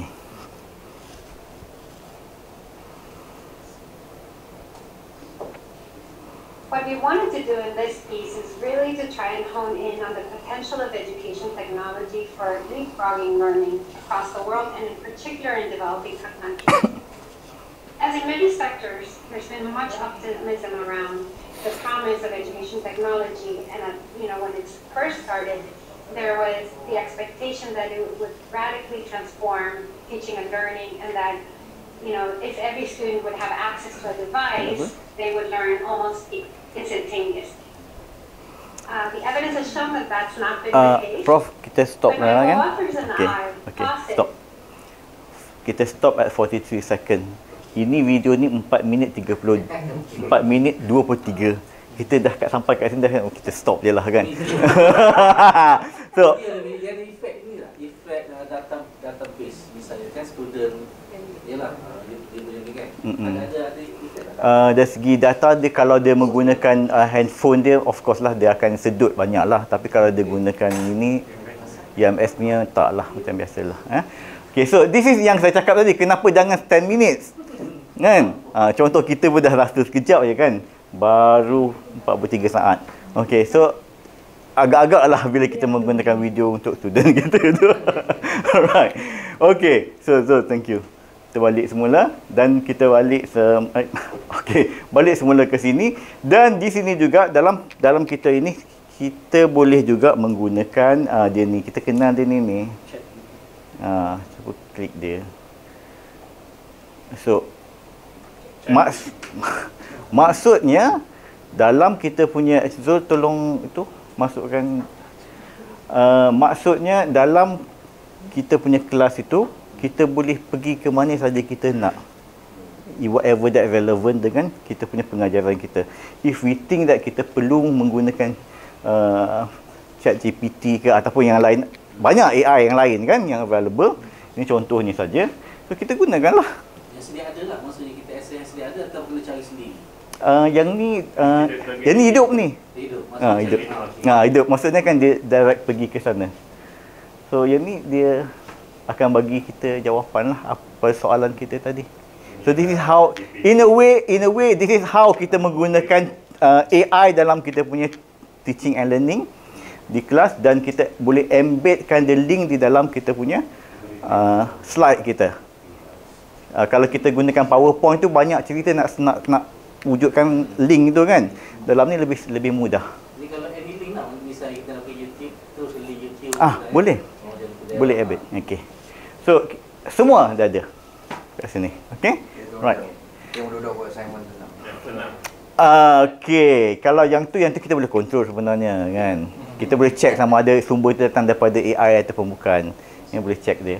Okey, so tapi kalau at the end of the day apa yang kita nak kan? how kita design kita punya assessment lah kan. Kalau kita punya assessment yang masih lagi berikan sebab kenapa Amin banyak cakap petang ni bandingkan petang-petang yang lain. Banyaklah dia keluar kan. So, right. Okay, Zul. Stop. Saya budak buat video. Ada banyak cara kita boleh. 4 minit buat video. Jadi orang tak boleh buat Video tu letak kat mana? kat Smart Video. Oh, okey. Dia upload situ. Gunakan student gunakan apa untuk buat video? Guna YouTube je. Apa sajalah. Okey. Right, saya akan share satu lagi. Tengok balik saya pun 50 Dia bagi link je lah. Okey, yang saya nak share saya punya kursus macam mana saya buat kursus saya semester ini. Ini kursus saya, Children in Trouble Family. Of course yang awal-awal sekali kita punya announcement kita lah. Yang ni sebab saya ada a few student daripada international student. So kelas saya yang untuk kursus ni adalah hybrid. Dalam masa ni tidak ada ikon sinopsis itu. Jadi saya terpaksa menukar sinopsis itu dalam bentuk grafik yang macam ni lah. So maksudnya saya masukkan cepat sikit tu, tak payah lama. PLO1, PLO2 dengan PLO3. Okey. So semua ada dekat sini. Okey, dan juga yang ni adalah sinopsis keseluruhan lah. So tidaklah dalam bentuk yang konvensional yang macam biasa. Kan? So satu sebabnya yang lain adalah pelajar, bila setengah pelajar yang saya bertanya apa beza dia akan cakap terlampau wordy, terlampau black and white, tak interesting, tak menarik, boring. So semua tu adalah elemen-elemen kenapa pelajar kita tidak engage di dalam Smart UMS seperti mana yang kita harapkan. Right. Right. So yang ni adalah rubrik. Rubrik pun saya buat dalam bentuk digitalize kan. Dan contoh sebab dia boleh masuk anytime sebab it's not fair kan untuk student kita bagi markah 8. Daripada mana datang 8 ni? Kalau kita dah bagi yang ni dia boleh pilih. Kalau dia rasa malas nak buat kerja, dia kata 10 markah ni beratnya 10 ni. Okeylah 1 je lah. So dia boleh pilih. Kan? Kalau dia kata 1 ni macam tak berbaloi, okeylah tengah-tengah lah 5, okey dia boleh pilih. Dia buat yang ni saja. So dia dapat 5. When kita marking pun of course lah kita akan refer kepada rubrik kita kan. So maksudnya kita tak menyembunyikan. So memang kita kena bagi tahu pun student rubrik. Kan? Right. So Zul. Seterusnya assignment. Ini adalah ikon assignment. So make sure assignment tu e-assessment kan. Kita menggunakan ikon yang betul lah. Resource yang betul. Simbol yang betul. Okay. Ini adalah video presentation yang salah satu daripada student punya assignment juga. Dia ada oral presentation tadi. So tapi saya tak menggunakan YouTube ke apa ke semua ya. Saya gunakan Flipgrid. Jadi student saya hanya masuk, dia sama ada gunakan yang ni ke, dia masuk dan dia terus rakam di sana. Dia tak payah lagi masuk, saya kata semua kena gunakan Flipgrid. Dia kan gila flipgrid.ro apa-apa semua kan, HTTP semua tak payah. Dia just go here, keluar, terus rakam. Habis cakap, rakam, tekan send. Siap assignment. Dia senang, kita pun senang. Kan? Dia tak hantar dekat email, dia tak hantar kat folder sana, kita nak mencari susah. Kalau tak hantar dalam ni, mana kau tak submit your assignment. Okay, if you say you submit your assignment, it must be inside here. They cannot be anywhere else. Okay? So tak payah nak tipu saya. Kata macam tu kan. Kalau kita hantar, mesti ada dalam ni. Saya dah hantar dah, mana dia? Okeylah record balik cakap kan. 3 minit je record pun kan. Dia pun terpaksa lah merecord balik. They cannot say anything else. Right, ini contoh menggunakan flip grid. Okey, saya gunakan topik quiz sebab saya tak ada mid-sem ya. Saya akan accumulate semua markah-markah quiz tu menjadi 20%. Right, dah habis semua tu, kita akan. So, ini adalah bahagian yang tentang section-section dalam kita punya artikel yang patut kita susun mengikut information, mengikut information tentang kursus kita, tentang apa yang tentang pengurusan tentang kursus tu yang perlu dibuat, termasuklah assignment dan submission dan folder sebagainya. Selesai tu, barulah kita masuk bahagian modul kita. So, meaning to say, kita punya LMS tu patut disusun mengikut struktur yang begitulah. Tidaklah semua campur student pun nak cari pun susah. So, bila dah sampai ke bahagian sini, dia tahu daripada sini ke bawah adalah semua adalah tentang modul 14 minggu itu. Saya nak share modul minggu ketiga tu. Patah belakang. Okey, so ini adalah modul minggu ketiga saya. Dalam ini pun macam tadi jugalah ya. Saya ada hyperlink dekat sini yang mana yang ni akan bawa student ke mana yang saya hendak mereka baca. Kalau kita cakap kamu nanti Google lah. So memang most of them akan Google. Tetapi what happening most of the time mereka Google something yang kalau advance sangat sampai dia terlupa yang ada fundamental. Bila kita bertanya yang ada fundamental saja dia tak boleh nak jawab. Bila kita tanya susah sikit baru dia berjawab. Tapi kita nak dia yang fundamental. This is the important part. Kan? Right. Selain daripada yang ini, selain daripada notes ini, saya pun ada video juga. So, this is cater 2 groups of student lah. Ada student, I have 105 student. So, most of this experience saya di sini, student kita ni ada yang suka membaca. Kalau tak ada notes bagi kat dia kata tak ada lesson that week. Kan dia kata, tak ada notes ke? Tak ada ke? Tak ada ni ke? Bahan bacaan ke? Tunggulah, sabarlah. Nanti dia message lagi kan, tak ada ke? Bila nak upload? Kan? Dia nak membaca. Kalau tak ada bahan baca, dia kata tak ada lesson that week. Ya? Yang tadilah dah cater that part. Punya masalah. Okay, ada satu lagi kumpulan yang kata, kenapa perlu membaca? Aku ni malas sangat nak baca. Kan? Tak tahu kenapa dia masuk universiti malas baca. Kan? Tapi tak apalah kau masuk juga universiti, semoga kau berjaya di masa hadapan. Kita bagi dia video, watch and listen. It's the same thing. So I cater 2 group of student at the same time. Tetapi yang ni tengah rajin lah ni kan, yang hujung-hujung tu tak adalah kan. Kan ni awal-awal ni kan, minggu ketiga kan, dah masuk minggu ke 9, 10 dah mula sibuk yang lain tu, tak ada masalah. So the thing is, masa saya develop this one, it look like so many and so plenty, macam 3-4 jam nak buat. It just took me 45 minutes, to be honest with everyone. Took me 45 minutes sebab I know where my bahan dah ada. Kalau bahan tu baru masa tu nak cari, memang lah kot 5 jam kot baru siap kan. So yang pentingnya kita dah ada bahan kita. Bahan kita tu daripada Smart UMS 3 tu. So just transfer dalam bentuk digital yang lebih menarik, itu sahaja. I think that is all from me and thank you so much. Terusnya saya serahkan kepada Puan Salmi. Buat orang lagi ngantuk. Kami begitu semangat. Kamu sini? Sana saya. Saya simple sikit sebenarnya, tapi dia walau dia simple tapi dia terpakai pada semua orang yang ada level 4. Dia senang tapi susah. Perkiraan. Kita juga kiraan. Kita juga lah dia semua tidak kira sebab Excel kira untuk kita. Sebab selama kita lah doktor. This sebenarnya tidak ada tab tu, ataupun sudah guna yang baik. Kami ke arah sebab banyak kerjanya. Sebab kalau yang kan dia macam yang putih itu sejak ada tab sejak. Sains sosial masih guna, jadi bila sudah sekarang ni mau PTJ barulah berhijrah tuh ke arah yang lebih baik lah. Ya. Tidak juga bertaubat sebab macam yang dibentangkan tadi.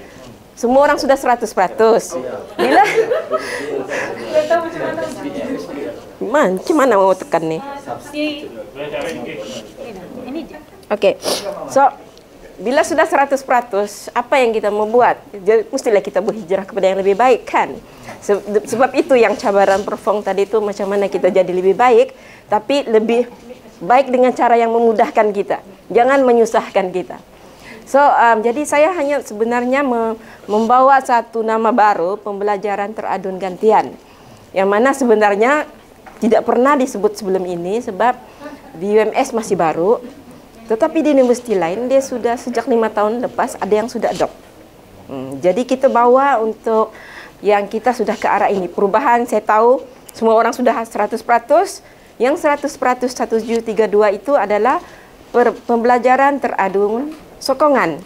Actually pengajaran kita tu, bahan-bahan yang kita upload tu adalah untuk menyokong sahaja pengajaran kita. But now, kenapa saya katakan lebih baik? Sebab apa yang kita upload online tu, dia menggantikan bila kita tidak boleh buat kelas. So 14 minggu, tiba-tiba ada 4 minggu kita mau pergi fieldwork, kita bercuti. Usually kalau amalan biasa kita kena gantikan. But for this, kita sudah ada garis panduan pembelajaran teradun gantian UMS yang menyatakan bahawa kita boleh gantikan kelas itu tanpa kita berjumpa face to face. So that is the good one. Dia memang sudah ada kitabnya yang kita boleh rujuk menyatakan boleh buat. Dulu kita tertanya-tanya, boleh meh? Dan orang katanya kan, betul kan? Macam boleh. Jadi now, dia bukan macam boleh atau tidak, sudah ada garis panduan yang memang sudah diluluskan Senat. Baru jugalah Desember last year diluluskan. Dan agenda saya simple saja, 3 saja.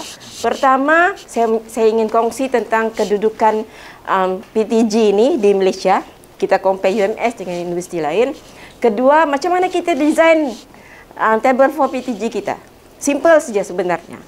Dan yang ketiga, saya bagi simulation, saya bagi contoh table for saya, bagaimana saya bangunkan. Saya bagi contoh dia punya shortcut lah, bagaimana kita dapat yang sampai capai PTG itu. Okay? Dan yang pertama next, saya pula mau jadi next. E-learning ni, bukannya kami macam suka mimpi-mimpi menyusahkan pencara membuat kerja sebenarnya. No. Kita mau macamlah kita inovasi bertaraf dunia kan misi kita. So kita mesti selari dengan universiti-universiti lain. Jadi bila kita melibatkan pembelajaran PTG, ini sumber utama kita. Paling utama boleh baca ini, satu buku memang khas tentang pembelajaran teradun gantian, diterbitkan oleh JPT, Jabatan Pengajian Tinggi tahun 2020. Dan yang latest, yang ini, playbook pengajaran dan pembelajaran dan talian. Ini bukan PTG saja semua. Semua pedagogi semua dia ada di sini. Tapi khas untuk PTG sebab buku ini 130 muka surat. Jadi kalau malas baca chapter 1.5. 1.5 saja khas untuk PTG. So ini Zul. Okay. Inilah kronologinya. Kenapa kita perlu berubah. Ini 2004 ada disebut-sebut, tapi sebenarnya signifikannya 2018 sebab ini sudah ada bengkel yang saya hadir bersama universiti lain untuk membangunkan definisi PTG dan PTS. So 2018 BMS ditanya ready atau tidak PTG. Masa itu yang saya ingat kita baru belajar 1732, baru sejak 2-3 bulan. Itu saya kata dengan universiti lain, saya tidak mau ubah UMS begitu cepat, saya akan dikecam ramai-ramai. Walaupun mungkin saya dapat pahala, but it's not good untuk mental health kita. So masa itu saya berani sedikit bersilat, dapatlah kita exemption, tidak buat. Dan 2018, 5 tahun yang lepas, dan alhamdulillah PKP itu dia menunjukkan bahawa kita punya awareness e-learning itu sudah semakin baik. Kan? Kita dapat 100%, it shows that semua orang sudah aware. Sudah hafal sudah 1732. So, tidakkanlah kita mau pada tahap 1732 sahaja kan? So, we become a better one dengan membuat PTG. Next zone. Okay. Ini kita sekarang kan, 1732. Sebenarnya ada satu formula lagi yang sebenarnya saya berjaya kuntau dan kita tidak payah join. Sekarang kita ke arah sini. 40, 40, 20. Memang nampak totally baru sebab nombornya pun tiada yang sama. Kan? Jadi apa yang berlaku adalah kalau 1732 ini adalah sinopsis kursus, 7 material, 3 itu activity, 2 assessment. 40-40-20 sama juga. 40 pengajaran, 40 activity, 20% adalah assessment. Jadi benda yang sama, tidak berubah cara kita mengajar. Tapi cara kita menjamkan itu, peratusnya itu yang sedikit berubah. Cuma kita tidak payah pikir sebab Excel akan bantu kita. Next, Dul. Oke, ini kenapa saya sokong PTG yang macam saya cakap tadi. Sportif yang 1732, tidak ada sumber khas yang menyatakan kita boleh ubah. Tapi bila dengan PTG, kita boleh menggantikan kelas kita. Minimum 4 kuliah. Digantikan secara online. Next. Definisi pembelajaran teradun, gabungan pembelajaran teradun secara bersemuka di antara 30 hingga 79%. Kalau lebih 79 dia menjadi ODL. Okey. Yang mana melibatkan konten, material tadi, activities dan assessment. Yang dilaksanakan secara sokongan, supporting ataupun gantian, replacing. Dan ini adalah definisi dalam Dasar Pembelajaran Negara 2011, depan kita panggil. Next one. Ini definisi 44-20. Okay, next. Apa ini? Ini yang konvensional kita buatlah. Kita tidak ubah. Kalau memang suka face to face, kita memang terus buat macam biasa. Cuma yang berubah yang 40-40-20 itu ialah kalau dulu 1732 adalah berdasarkan jumlah jam bersemuka 42 jam. Dari mana dapat 42 jam? Kursus kita 3 jam kredit. Kita ada 14 minggu. 14 darab 3 is 42. So 30% daripada 42 itu adalah 12.6, 13 jam lah. 1 campur 7 campur 3 campur 2. Betul kan? Itu that is the logic of it. Tapi sekarang ni untuk PTG dia tidak mau kira begitu. Dia mau kira based on SLT. Dan di manakah kita jumpa perkataan SLT? Table 4 kita. That's why dia mesti dibaca bersama table 4. Jadi, tapi walaupun nampak macam 40-40-20 dikira daripada table 4, kursus 3 jam kredit bermakna dalam table 4 kita adalah 120 jam. Jadi nampak macam besar kan? Tapi sebenarnya tidak. Kiraan 30% itu bermula di situ. 30% daripada 120 jam. Bermakna 10 darab 36 jam. So di sanalah formula 40-40-20 berlaku. 40% daripada 36 jam 14 jam. 40% 36 jam 14 jam. 20% daripada 36 jam 7.2 jam. So kita kasih, ada orang dia sangat sensitif dengan nombor. Biasanya orang sains dia mesti 14.4 7.2. Tapi table yang dibagi oleh PEP kami bagi 14 8. Juga tidak berdosa kalau diguna. Sebab dicampur tetap 36 jam. Sebab dia punya formula ada dia mesti 36 jam based on proportion itu. Okey. Next one. Okey, sebab itu tidak payah kira, saya kata kami PEP akan bagi table ini. So kalau 3 jam kredit bermakna kita pilih minimum PTG 30%. So buatlah material tu 14 jam. Ada ini tidak diguna. Kan? Activity 14, assessment 8 jam. 36. Daripada 36 tu, 36 jam tu 4 kali kuliah boleh ganti untuk 3 jam kredit. Jadi ini yang biasanya kita rujuk ini dia senang. Dan untuk dapat syarat lulus, untuk dapat markah LNPT lulus, kita memang guna minimum 30% nih. Kena guna di sini. Saya mau tanya, kalau 4 kelas itu, boleh kita buat untuk menggantikan kelas-kelas yang mungkin ada cuti yang tidak terjangka kan? Boleh, tapi dalam table 4 kita kena rancang sudah, kita akan tahu kelas kita akan cuti ataupun tidak. Tapi itulah kita mampu merancang kan. Kita mampu merancang. Jadi kita jangan terlampau strict itu. Baru table 4 kita mau terlampau strict kan. Sometimes kita sakit kan. So it means kita memang tidak boleh buat kelas face to face. Sama ada kita ganti ataupun ganti masa ataupun ganti dengan secara online. So bila kita merancang tu kena pastikan maybe kita tidak rancang untuk sakit pada sekian-sekian tarikh, tapi mungkin topik itu mungkin dalam bila sudah end of the day mungkin ada timbalan dekan sini kan, sebab MQA juga punya requirement tu, kita memenuhi keperluan. At least take note, menyatakan bahawa ini dibuat secara PTG. So akan selamat kalau di audit. Audit akan tahu. Oh ya, siapa cuti risni kesian. Senantiasa ganti. Dan dia akan lebih daripada 4 kali. Tapi something di luar kawalan lah. So kalau saya jadi auditor pun saya tidak akan ambil pot benda tu. Sebab to me, sebab kita berhijrah kepada yang lebih baik, yang penting adalah delivery itu. Yang kita buat delivery kita. Itu yang lebih utama sebenarnya. Oke, next one.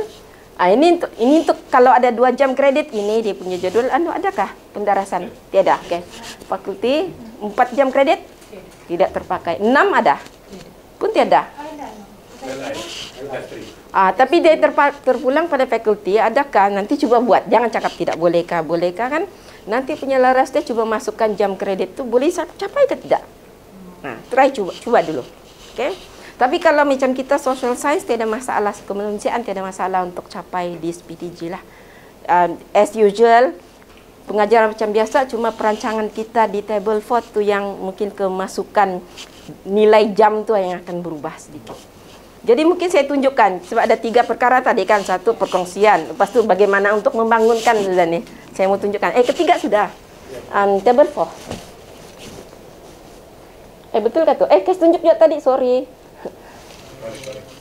Oh, sama juga pula ni. Oh, tidak sama pula dia. Table 4 ni, walaupun kami dari PEP, table 4 ini dia hak milik PPKA. PPKA. Jadi sebenarnya ini dibangunkan bersama PPKA dengan Dr. Dennis. Dia bantu PEP untuk bangunkan, untuk memudahkan pensyarah. Jadi sebenarnya PEP membantu fungsi PPKA untuk menjelaskan tentang table 4 baru ini, especially in terms of bagaimana untuk dapatkan nilai PTG itu.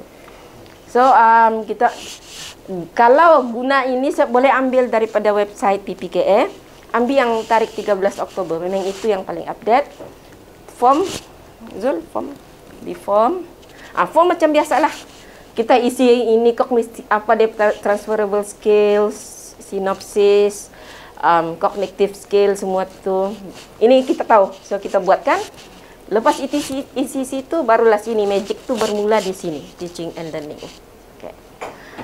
Ini contoh kursus untuk kursus saya yang saya bangunkan. Saya pilih kursus minggu ke-4 dan minggu ke-5. So minggu ke-4 saya tidak ada lecture full. Tapi saya memandangkan walaupun saya tidak ada, tapi saya masih boleh guna online, synchronous. Saya buat online secara online, menggantikan full. Lepas tu saya tambah bahan lagi sana, 2 jam. So sebenarnya dia ada 4 ni. Kasih turun lagi Zul, turun. Okay. Ada lagi sini minggu ini. Ini saya 2 jam tidak ada kelas. Ini 2 jam di kelas. Sebab kita adalah pakar dalam kita punya kursus. Kita tahu mana subjek yang mana student boleh belajar dengan membaca sahaja. So it's up to you to decide minggu yang mana. Dia tidak ada mesti minggu akhir atau selo mana. Kita tidak tetapkan selo. It's up on you. So ada universiti dia tetapkan satu selo mesti PTG. So I don't think itu mengekang. Ya. So kita mesti bagi kebebasan itu kepada pensyarah. You really know your subject. Jadi okey. Saya ada soalan pasal yang mandiri. Contohkan saja minggu ke-7 dan ke-8, PTG minggu ke-8. Tapi saya ada masalah di minggu ke-7. Saya ambil PTG tu di minggu ke-7 dan minggu ke-8 tu saya gunakan face to face. Adakah itu menjadi isu? Tidak ada masalah sebenarnya. Dan itu tidak perlu ubahlah. Tidak payah. Tidak. DDA pun tidak akan cek tu. Jangan risau. As long as kita sudah ada aku janji dengan student. Kita mau ajar ini, tapi memang things happen. So how the delivery is up to you as long as kita deliver apa yang kita janji. Itu tidak masalah. Kami pun tidak akan cek gitu sekali. Okey. Penting atas kertasnya ada. Sebab audit. Sebab auditor akan tengok ini kan. Auditor akan tengok ini. Yes. Makna belakang tabir tu kita dengan student kita. Kalau letak macam ni pun bahan semua ada. Bahan ada dalam FIR tadi. Tapi kita mengajar juga face to face. Ya, ya kan. Maknanya dia boleh ada argument kita akan membebankan student. Tapi dia balik pada kita sebab kita tahu sampai ke tidak. Kita tahu kita nawa itu kita balik memang untuk mengajar. So walaupun kita rasa online tapi macam was-was macam tidak cukup lah. Kita akan tambah sendiri. So itu kita dengan student. Sebab itu delivery kita. Tapi kalau orang yang memang ikut MQA itu, oh tidak boleh tu. Dia memang tidak boleh. Tapi saya balik, kita memudahkan. Setiap orang ada cara masing-masing. Kalau Al-Fatihah belum betul, tapi terus pindah pergi surah Al-Baqarah, gila tu. Kan? Jadi dia perlu. Ya, itulah. Dan itulah maksud dia. You are the subject matter of your course. You should know apa yang penting, mana yang boleh di online kan, mana yang tidak boleh. Fakulti yang tentukan, dekan boleh tentukan. Okey, kita fees hanya mau guna 30% je minimum, tidak mau lebih-lebih. So fine. Kita tidak akan ada bantahan pada itu. Sebab itu. Apa tu? Apa dia? 2 tahun 3 ini 2 tahun lebih. 2 tahun lebih sudah online. Mau jadi ODL tadi. Atau jadi ustaz apa?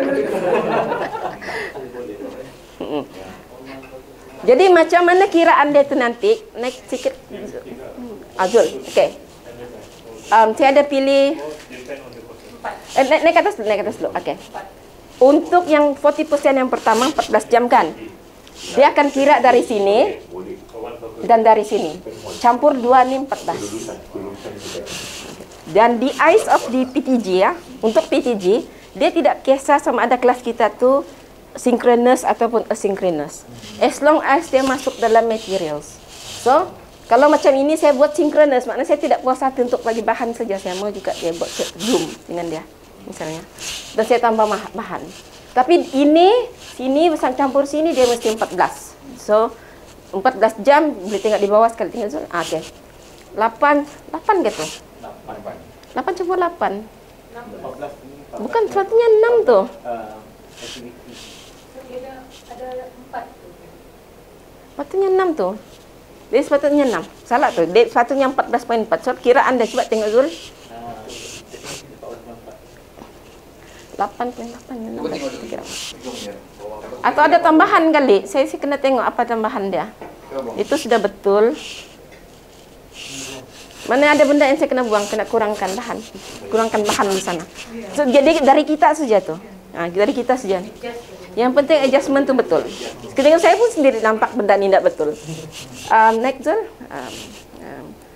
Naik lagi sampai keluar sana. Yang tu. Okey.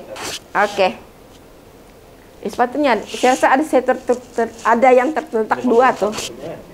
Dia sepatutnya 84 tu, bukan 86. So abaikan, mesti ada yang termasuk. Sebab tu saya sedar dia ada something yang tertambah tu. Yang penting sini kita punya ni kan, ini 84 keluar saya punya ADD mau kasih jadi 84. Tapi andaikan di sini sudah 14 tadi, sepatutnya 14. Kita akan cek kita punya SLT yang pengajaran kita tu, video kita, bahan kita sudah 14 jam sini. Dia akan bagi tahu. Dan even yang ini ada recommended. Ini memang tidak boleh buat dia kasih tahu, memang kita 14.4. Activity ini di sini, naik atas balik dulu. Dia akan kira di sini. Ini saja. Activity ini maknanya bila kita cari bahan online, kita buat activity forum misalnya, kita masukkan video. Kita bukan video kita tapi video daripada mungkin kuliah lain ataupun carahan lain kan. Sekarang kan banyak kan ustaz-ustaz yang ini. Jadi di dalam sana mungkin dalam forum kita di online bincangkan mengapakah dia berpandangan demikian. Jadi student bincanglah di sana. So kita tahu student kita memang tengok video itu ataupun tidak. Dan kalau kita mau tahu lagi dia betul-betul baca dan paham, bagi dia kuis sedikit. So kuis itu akan nanti ada dalam assessment. Tapi di sini sudah nampaklah kita sudah ada bahan, student interact dengan bahan kita di activity. So akan dapat 14.4. Jadi akan dapat 28 jam sana. Okey, next Zul kita pergi ni assessment. Dia jadi di sini yang 7.2 jam tuh. Saya kan 8 jam, tapi saya jadi 7.2 lah. So, saya ambil memang 14.4. So, midterm mau jawab di sana kan? Ini midterm face to face tapi synchronous. Synchronous maksudnya saya buat dia midterm tuh memang 1 jam online. Tapi yang lain tuh persediaan lain tuh dia buat memang secara offline lah, asynchronous. Jadi 1 campur 6 dia jadi 7.2. Independent learning dia ini adalah auto kira sebab itu ada perpuluhan. Itu memang Dr. Dennis tidak lepaskan dia punya kiraan. Berbanding yang tadi, kasih masuk ke sini di TL tadi. Ya. Atas, okey. Kalau di sini dia kunci dulu, tapi bila untuk PTG dia tolong buka kunci. So kita boleh boleh isi sendiri. Untuk ini sahaja. Ada persoalan. Bolehkah tiada independent learning? Sebab sempat saya kosong kan. Saya tulis sini. Dalam PTG, dia punya definisi adalah bila kita belajar online sendiri, itu independent lah sudah. Kan? So it's not. Tidak logik lah kita letak something di sana. So kita boleh kosongkan misalnya. So dia memang sudah independent learning. Banding dengan kita buat face to face.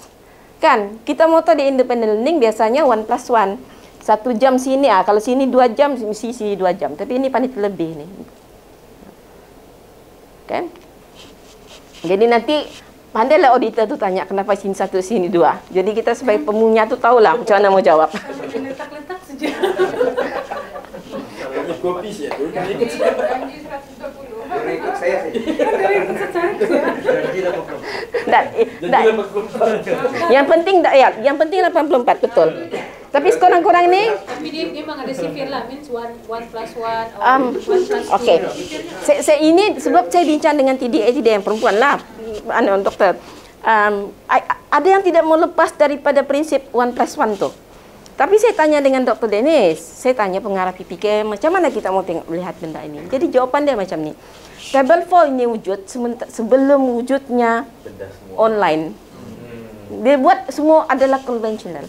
Tapi bila ada online, sepatutnya dia akan ada flexibility di sana. So saya suka pandangan itu. Jadi saya tidak cakap boleh tidak boleh, but that is the idea yang saya boleh kongsi lah. That is the idea yang kita boleh kongsi. Cuma dia akan, kalau saya rasa dalam JKPA ini dia akan ada isu yang hangat juga lah, akan dibincangkan juga di kalangan. Ada orang kata mesti lagi 1+1. Tapi kalau yang konvensional, bagi saya konvensional lah terutamanya, at least boleh 1-to-1 tu cukup sudah. 1 jam. Independent learning. 1 jam pertemuan, 1 jam independent learning. Kita pergi itulah di mana magic dia nanti di sini SLT summary. Alah, Zul tolong saya buang 2 jam di sini, saya marah saya ni. Buang je sana, okey. Ngam, ni betul. Okey. Dia akan nampak di sini. Dia automatik kira daripada kita isi tadi tu, dia akan tunjukkan memang kita sudah capai ketiga kiranya 36 jam. Jadi ada orang dia tidak boleh capai yang tepat 14 jam. Jadi as long as dia punya ni 40-40-20, kita memang di jalan yang benar sudah tu sebenarnya. Tidak ada masalah.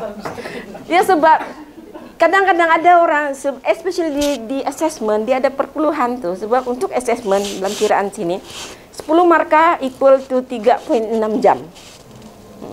Jadi kalau markah kita 30%, dia akan jadi 3.6 darab 3 lah. Kan? Dia 9.2 jam, 9.8 jam. Itu automatik kira di sana. Jadi akan ada perpuluhan tu. So it depends on macam mana kita buat pengisian dalam kita punya table 4. So bila sudah selepas itu, untuk cek betulkah pemberat kita punya tugasan tu kena dengan SLT. So itu kena cek di CAP, Cost Assessment Plan. Ni lah. Sebelum ni kan kita buat berasingan kan, kira sendiri kan. Di sini dia kira 1 kali. Bila kita masuk ke depan, kira. Macam mana kita tahu kita punya CAP itu bermasalah ataupun tidak? Yang sini ni, SLT ni, di sini. Dia akan jadi warna merah. Dia akan jadi automatic system tu bagi tahu pemberat kita tidak ngam. Contohnya macam ni, 20%, berapa jam 20% beban dia dalam SLT. So 20% adalah 20% daripada 120 jam kredit, is supposed to be 24 jam. So tengoklah betulkah 24 jam? Betul. gitu. Jadi kalau 40% daripada 120 jam kredit, dia mesti 48 jam. So dia hampir-hampir lah. Gitu. Kalau negatif, yang negatif nanti. Kalau satu lagi, kalau kita tengok dekat TNL tu, kalau silap jam kita, dia akan keluar negatif. ya, dia memang anu nih. Di sini dia akan merah dan negatif di sini. Bila negatif di situ akan merah. Kurang, maksudnya kurang ya. Jadi dia kasih ada indikator lah. Macam tak betul sudah lagi. Dia punya beban SLT belum betul. Kalau dulu kan kita bila dokumen berbeza mau kira dengan kalkulator lagi semua kan susah. Sekarang ini kita hanya adjust di sini ya TNL kita. Baru kita tahu. Saya biasanya bermula dengan ada orang bilang saya buat jam dulu. Ada orang tapi kalau saya mudah yang kita tahu kita mau menilai berapa persen dulu. Kan? So kita ada 3 penilaian, 3 CLO, 3 penilaian. Misalnya, contohnya 3 penilaian. So, penilaian 1 30%, penilaian kedua CLO 2 30%, makna CLO 3 adalah 30-30, 40%. So, daripada 30%, daripada 120 adalah berapa tuh? 36 jam. So, untuk CLO 1, kursus dia dan penilaian dia mesti 36 jam. Lagi senang dia. Bermula dengan penilaian berapa markah kita. Boleh tak kita selaraskan akan datangkah yang kita buat penilaian based on CLO? Penilaian kita memang based untuk CLO. Contohnya macam kami ada 4 jenis contohnya kan. Midterm, slide, assignment dan final. So maksudnya katalah yang 3 je kita jadikan 3 komponen je untuk penilaian utama. Contoh tadi markah 40-40-20. So easy to correlate the CLO. Dia balik pada PLO kita sebenarnya. I don't know, doktor, kalau di fakulti ni masih Ada 3 juga, satu kursus. ada 3 CLO siap kah? Ya. Kalau 3 CLO okey, macam bila kita berubah daripada 8 pergi 11, kita punya PLO 1 dan PLO 2 tu, satu understanding, satu kognitif kan berubah.